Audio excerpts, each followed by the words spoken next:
If you're a fire engineer in the UK right now, you're probably being headhunted by at least three different recruitment agencies this month alone.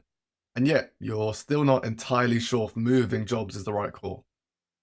Here's what's actually happening. The fire engineering space is experiencing unprecedented demand. Post-Grenfell regulations are tighter, projects are more complex, and every consultancy from the specialist boutiques to the big multidisciplinary firms is desperately searching for qualified fire engineers. But here's the problem that no one's talking about. Just because opportunities actually exist doesn't mean they're the right opportunities for you. Now, in this video, I'm going to be reading the three biggest mistakes fire engineers like yourself make when considering new roles. Why most job moves don't actually solve the problem you're trying to escape, and what you should actually be doing and looking for in your next role. Let me start with some honesty. If you're a chartered fire engineer with some solid project experience, you're in demand. And you know this already because your LinkedIn messages are probably flooded with generic recruiter spam and great opportunity for a fire engineer. They say with zero details about what makes it actually great. Competitive salary they promise without mentioning that the team is chronically understaffed and you'll be working 50, 60 hours a week. Exciting opportunities, exciting projects they claim, but before sending you to a consultancy that mostly does spec work for house builders. Now, the problem isn't that opportunities don't exist, it's that most of them aren't being presented honestly, and you don't have the full picture to make an informed decision.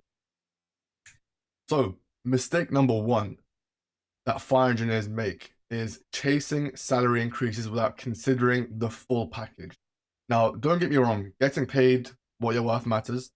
And if you're underpaid at the moment, you should absolutely be looking for opportunities and different options.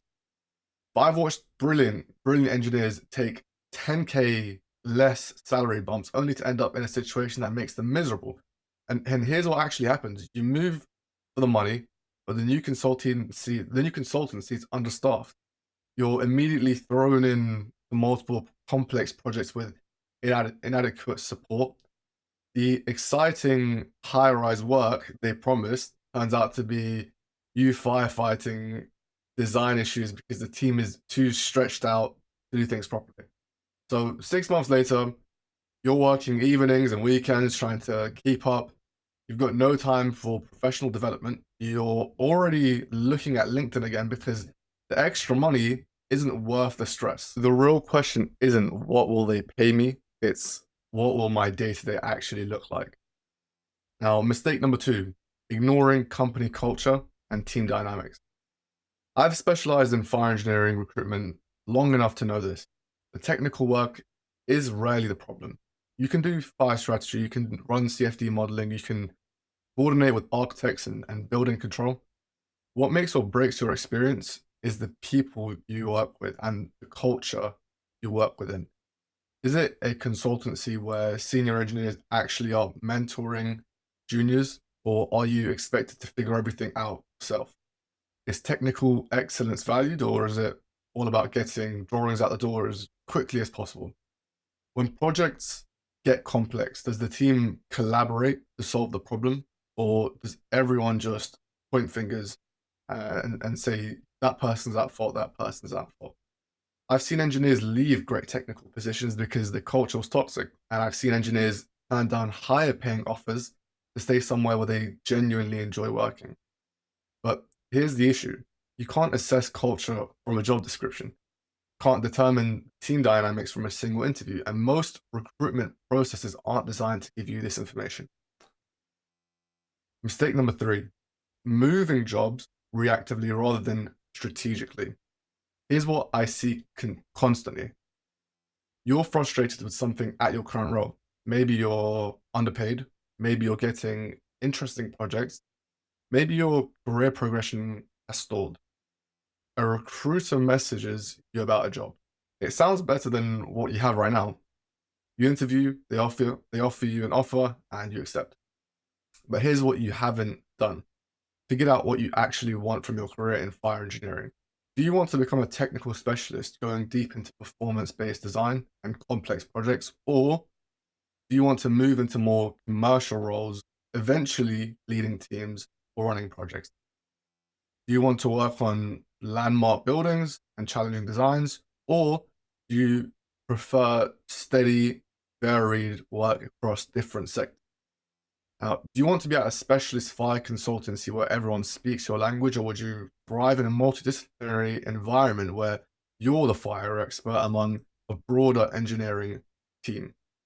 These aren't trivial questions. They're fundamentally help and determine whether a role will actually advance your career or just be a lateral movement with a single different salary. So, what should you actually be looking for? Let me give you a framework of some sorts. First, project quality and variety. Not just do they work on interesting projects, but will you actually work on interesting projects? Or will you be stuck down doing mundane tasks while senior partners handle the exciting stuff? Ask specific questions. What percentage of work is residential versus commercial? How much of it is simple compliance versus complex engineering solutions? What's the most technically challenging project you'd be working on in your first 6 months? Second, team structure and support. Who would actually be working with you day to day? What's the ratio of senior to junior engineers? Is there a genuine mentorship and knowledge sharing, or is everyone just siloed by themselves on their own projects? If you're early in your career and you want senior engineers who have time to support you and your development, if you're experienced and you want a team where expertise is valued and you have the autonomy to apply it, these are very important things you need to know. Now, third, professional development. Is the consultancy invested in your growth, or is it just somewhere that needs bodies to get the work out the door? Do they support chartership? Do they fund CPD and training? Do they encourage attendance and conferences and industry events? Do they give you opportunities to develop new skills, or will you be doing the same thing on repeat? Number four, work-life balance and workload. This one's a bit tricky because everyone says they offer good work-life balance. I mean, who doesn't say that? What you need to know is whether the team is properly resourced for the work they're taking on. Ask, what's the typical project load per engineer? How does the team handle deadline pressure? What happens if someone takes holidays? Does everything just fall apart? These questions reveal whether you're walking into a sustainable situation or a burnout factory. Now, here's something most fire engineers don't realize. The best opportunities often aren't advertised publicly. I mean, think about it. When was the last time you really found a great opportunity through a job board? Think about it from the consultancy's perspective.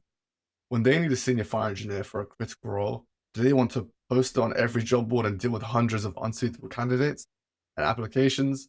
Or would they prefer to have targeted conversations with a handful of qualified candidates who might be open to the right opportunity? This is why the best moves often happen through the professional networks and specialists and recruitment agencies rather than through job boards. When someone who genuinely understands fire engineering approaches you about a specific opportunity at a specific consultancy, explaining exactly why it might be a good fit for your experience and career goals, that's a completely different conversation than a generic spam from agencies who've just keyword searched fire engineering. So, what does this mean for you practically? If you're happy where you are, if your current role offers what you need in terms of projects, progression, pay, and work life balance, then great. Say that. Don't move just because opportunities exist. But if something's missing, if you're not getting the projects you want, if your development has plateaued, if you're underpaid or overworked, then it's worth having conversations, strategic conversations about roles that actually align with what you're looking for, not just generic job applications. Not chasing every opportunity that appears on LinkedIn, strategic discussions with people who understand the fire engineering market and can actually match you with roles that make sense for your career. So, I work exclusively with fire engineering consultancies across the UK, which means I have detailed insights into who's hiring, what they're really like, what they work with, and what opportunities actually exist beyond what's publicly advertised. If you're a fire engineer who's thinking about your next move, whether that's now or in 6 months' time, I'd be happy to have a conversation with you. No pressure. Just a straightforward discussion about what you're looking for and whether there are opportunities that genuinely align with that. You can reach out to me directly on my LinkedIn. My name is Ahmed Al-Nuami, and I specialize in connecting fire engineers with consultancies where they actually thrive, not just fill a gap. So your career in fire engineering is too important to leave it to chance. You've invested years developing technical expertise, gaining chartership, building experience on complex projects. The question isn't whether opportunities exist. They do. Trust me, they do. The question is whether you're making strategic decisions about the right opportunity or just reacting to whatever lands in your inbox. Now, if you want to have a proper conversation about what's actually out there and what might make sense for your career, reach out and let's talk about what you're really looking